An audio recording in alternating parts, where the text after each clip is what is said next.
मेरे अजीज दोस्तों और बुजुर्गों, उत्तर प्रदेश के मुख्यमंत्री, बरेली के वाकया हुआ, बरेली का वाकया हुआ तो बोले हम सिखा दिए वो करे। अरे मुख्यमंत्री बाबा, वो फतेहपुर की दरगाह में गुंडे घुस गए, एक वली की दरगाह में गुंडे घुसकर दरगाह को, खबर को लाठियों से मार रहे थे। आपकी मुंह में जबान नहीं हिली? खाली बरेली में क्या हुआ वो याद रहा आपको? फतेहपुर की दरगाह का याद नहीं आया बाबा आपको? उस पे भी कुछ बोल देते, नहीं बोले क्योंकि मारने वाले इनके मित्रों थे। अजीब मामला है, दोहरा रवैया, दोहरा रवैया का यही तो हमारा गुस्सा है। वो दरगाह पे हमला हुआ, कुछ नहीं, वो बरेली में हुआ, वाह मैं ऐसा कर दूंगा, मैं वो कर दूंगा। एक बात याद रखो, दुनिया जब तक कायम रहेगी अल्लाह के हुक्म से, हम कट जाएं मर जाएं मगर कभी खत्म होने वाले नहीं हम इंशाअल्लाह ताला। हम कट जाएंगे, तुम्हारी गोलियों का शिकार हो जाएंगे, तुम्हारे तशद्दुद की वजह से हमारे घर बार जल जाएंगे मगर खत्म होने वाले नहीं है, याद रखो। अगर खत्म हो जाते तो फिर करबला के लोग अब तक जिंदा हैं, इमाम हुसैन जिंदा है, अहले बैत जिंदा है और यजीद मलून मुर्दा है। जुल्म करने वाले खत्म हो जाते और हक का परचम उठाने वाले अल्लाह उनके नाम को जिंदा रखता। तो आपको और हमको डरने की जरूरत नहीं है। फिरौन भी बड़ा दावा करता था कि मेरी हुकूमत है, नमरूद भी बड़ा दावा करता था मेरी हुकूमत है, मैं आग में इब्राहिम को डाल दूंगा। दुनिया ने देख लिया कि नमरूद की हुकूमत खत्म हुई, फिरौन की हुकूमत खत्म हुई, यजीद पलीद खत्म हो गया। ये जुल्म करने वालों की थोड़े दिन बाकी है, अल्लाह जानता। मगर अपनी हिम्मतों को बुलंद रखिए, डरने और घबराने की जरूरत नहीं है। और जब कभी भी परेशानी आती है तो थोड़ी देर के लिए सोचो गाजा के फलस्तीनी क्या कर रहे होंगे। 65,000 मर चुके हैं, 65,000।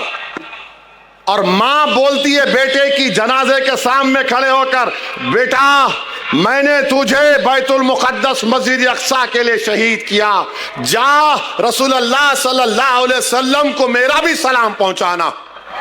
बाप बेटे की लाश को देखकर कहता है, छोटे बच्चों की लाश को बाप कहता है, या अल्लाह तेरे हक के लिए मैं कुर्बान कर दिया।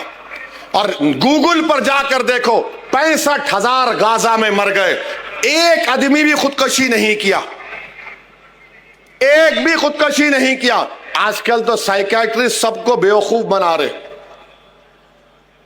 अरे यहां हम देखे तो अरे ऐसा हो गया, अरे वैसा हो गया। अरे मर्द बनो, हिम्मत वाले बनो, कुछ नहीं होता, अल्लाह हमारे लिए काफी है। हस्बुनल्लाहु निअमल वकील, अल्लाह हमारे लिए काफी है। अरे मसाइब के तूफान आएंगे मगर जो सबर और साबित कदम रहेगा और हिम्मत नहीं छोड़ेगा, तुमको दुनिया में इज्जत या फिर कोई तकलीफ मिली होगी मगर इसका अजर अल्लाह हशर में देगा। अल्लाह तुम्हारा हमारा इंशाअल्लाह ताला उसका अजर हशर के मैदान में देगा। और हम मोहम्मद सल्लल्लाहु अलैहि वसल्लम के उम्मती हैं, अल्लाह के रसूल सल्लल्लाहु अलैहि वसल्लम, हम खबर में जाएंगे, चेहरे मुबारक का दीदार करवाया जाएगा। सोचो क्या खुशखबरी होगी, क्या मजा आएगा जब रहमतुल आलमीन के चेहरों को देखोगे, जब चेहरे मुबारक को देखेंगे। क्या मंजर होगा जब हशर का मैदान होगा सब रसूल नबी नफसी नफसी बोलेंगे और कमली वाले बोलेंगे मेरा उम्मती कहां है, मेरा उम्मती आओ। गुनाहगार को तलाश करेंगे। तो मेरे अजीज दोस्तों और बुजुर्गों, नेक बनो, अपने माँ बाप की खिदमत करो, माँ बाप से अच्छा बर्ताव करो, बीवियों से अच्छा रहो। बीवी से अच्छा नहीं रहते। बहन से बहन में कुछ करा तो गुस्सा आता, सीना तान के जाते, क्यों रे मेरी बहन को ऐसा बोला, अपनी बीवी को, तुम्हारी बीवी को क्या हो रहा। ये मैं सब देख के बोल रहा हूं, अवाम से सुनकर बोल रहा हूं। ये माशरे की बुराइयों का खात्मा करना है। किसी से नहीं डरना, ना बाबा से डरना, ना मोदी से डरना, ना अमित शाह से डरना, ना शिंदे से डरना, ना फडणवीस से डरना, किससे भी नहीं डरना सिवाय अल्लाह से। अल्लाह के पास सबसे बड़ी ताकत है, अल्लाह के पास इख्तिदार है। अरे भारत में कई हुकूमतें खिले आए, सब चले गए, नाम रहे नाम अल्लाह का, अल्लाह का ही नाम रहेगा। तो हिम्मतों को बुलंद करो नौजवानों। होता है थोड़ी फिक्र होती है, अरे ऐसा हो गया, मगर दिल को बोलना ठहर, अल्लाह है। अपने हौसले को एक तुम 10 सेकंड के लिए ठहर जाओ, देखो तुम्हारे में कैसा इत्मीनान और कॉन्फिडेंस पैदा होता है। तो मेरे अजीज दोस्तों और बुजुर्गों, याद रखिए हमारे ईमान की हिफाजत उसी वक्त होगी जब हम अल्लाह से मोहब्बत करें, रसूल अल्लाह सल्लल्लाहु अलैहि वसल्लम से मोहब्बत करें। और याद रखो, किसी शायर ने अच्छा कहा था कि ना तो जमीन के लिए है ना आसमां के लिए है, जहां है तेरे लिए, तू नहीं जहां के लिए, तू नहीं जहां के लिए, जहां हमारे लिए बनाई गई है। आज अगर वो इख्तिदार पे, अरे साहब ऐसा हो रहा है, कुछ नहीं होता प्यारे, कुछ नहीं होता, इंशाल्लाह हम ही गालिब होंगे, इंशाल्लाह ताला हम ही गालिब होंगे, देखना तुम इंशाल्लाह ताला। अल्लाह मजलूमों को इख्तिदार देता है, अल्लाह कमजोरों को इख्तिदार देता है। जिस पे जुल्म किया जाता ना, तारीख गवाह, अल्लाह उनको इख्तिदार देता, उनको बादशाह बनाता। अल्लाह देगा हमको इंशाअल्लाह ताला। ये हुकूमत जो वफ़ का कानून बनाई, ये जुल्म है मुसलमानों पर। हमारी मस्जिदों को छीनने के लिए कानून बनाए, हमारी दरगाहों को छीनने का कानून बनाए, कब्रस्तानों को, ईदगाह को छीनने का कानून बनाए। हमारे 200-300 साल की दरगाहें, मस्जिदों को यह कह दिया गया कि अब मालिक वक्त नहीं है, ऐसा ही रहेगा। क्या करना चाहती है हुकूमत ये? क्यों बीजेपी इतनी नफरत करती है मजहबी मुकामात से हमारे? क्यों कह रहे कि अगर कोई हिबा होगा तो बच्ची का हक नहीं लिया जा सकता? अरे मैं अल्लाह को दे रहा हूं, आपको क्या हो रहा है? लिमिटेशन एक्ट अप्लाई कर दिया गया ताकि जो वक्फ बोर्ड की जमीन पर काबिज है वो मालिक बन जाए। आप सोच रहे हैं नरेंद्र मोदी क्या किया आपने कानून बनाकर? आपने हमेशा के लिए बता दिया कि मुसलमानों को उनकी इबादत गाहों से दूर किया जाएगा। आपको गलत फहमी है भारत के प्रधानमंत्री।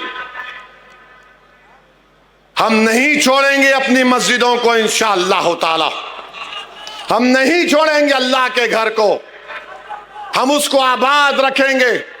ये हमारे औलिया अल्लाह के आस्ताने उस वक्त भी आबाद थे जब जालिम और जाबिर बादशाह थे, आज भी आबाद है और सुबह क़यामत तक आबाद रहेंगे।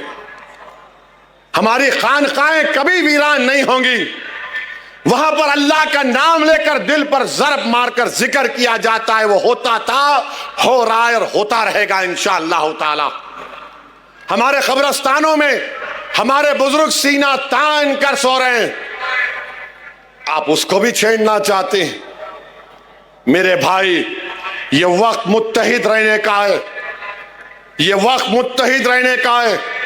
और सुन लो भारत के मुसलमानों, सुन लो इच्चल करांजी के मेरे गयूर नौजवानों, तुम अगर अपनी सियासी लीडरशिप को मजबूत नहीं करोगे नुकसान हमारा होगा, किसी का नहीं होगा।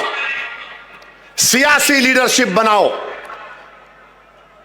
बल्दिया का इलेक्शन आएगा, एक होकर वोट डालो। एक एमपी था महाराष्ट्र में, इम्तियाज जलील, पूरे मिलके इम्तियाज जलील को रोकने के लिए कोशिश किए। शिंदे, शरद पवार,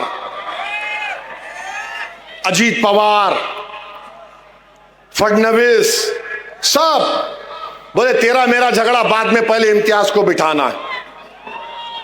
पूरे बैठ गए एक साथ। एक एमपी नहीं है मुसलमानों का महाराष्ट्र से। 14% की आबादी है। डेमोक्रेसी की बात करने वालों, तुम झूठ बोल रहे हो, तुम झूठ बोल रहे हो। डेमोक्रेसी में अगर सबसे बड़ी अक़लियत की आवाज नहीं होगी भारत के पंचायत में, तो क्या है? तेवी जीत जाएंगे खाली। और मुझे नोटिस दी जाती हेट स्पीच की। भारत की पार्लियामेंट में आबादी के लिहाज से कम 55-60 मुस्लिम एमपी होने चाहिए। कौन कर रहा है? हम सिर्फ वोट डालने वाले बन गए। इलेक्शन आया, सेकुलरिज्म जिंदा रखो, वोट डालो और घर में जाके सो जाओ। मजलिस क्या कह रही है? पॉलिटिकल लीडरशिप बनाओ, वोटर मत बनो, सिटीजन विथ राइट्स बनो।